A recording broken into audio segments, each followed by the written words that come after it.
it's me, Madel. So, ngayon is magpa-product review ako. So, nandito ako ngayon sa CR dahil ang product ko is towel. So, ito siya guys.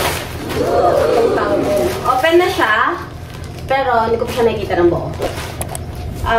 From ano to, JLG Trading. Galing, sa Pasay City siya. So, galing tong Pasay City. In-order ito sa Shopee. So, wala nakalagay kung magkano yung presyo neto. Oh, no! So, check ko na siya, guys. So, ayun siya, guys. Oh. Yan. So, isi-check ko na siya. So, ang gulo ng buho ko, grabe. So, isi-check ko siya. Ikaw. Oh, may nakalagay pa, ayan. So, talang ko yan. Ayan, talang ko.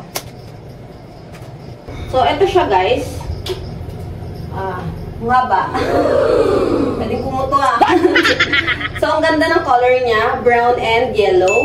So, sa quality goods naman, pero parang mahimulmul siya. What?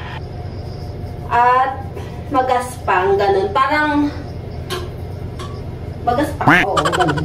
Tapos, tatry ko siya kung nakakatuyo ba siya ng pagbasa. Kasi may mga towel na hindi talaga nakakatuyo. Parang ang hirap patuyuin kahit anong punas mo, ganon. Hindi niya nakukuha. So, basahin ko yung aking braso. So, yan. Basa na. So, ako ay gagamit ng towel. Then, pupunasan ko.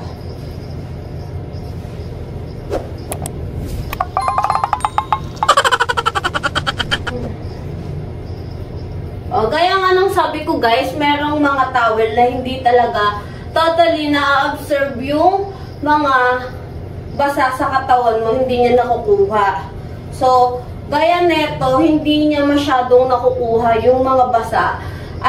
Kaysa dito etong towel ko na to, hindi ko ito ipapala pero isasama ko lang siya. So, eto, then punasan ko lang, natutuyo niya agad guys, ayan o. Kasi, siya, maganda yung klase ng towel na yan.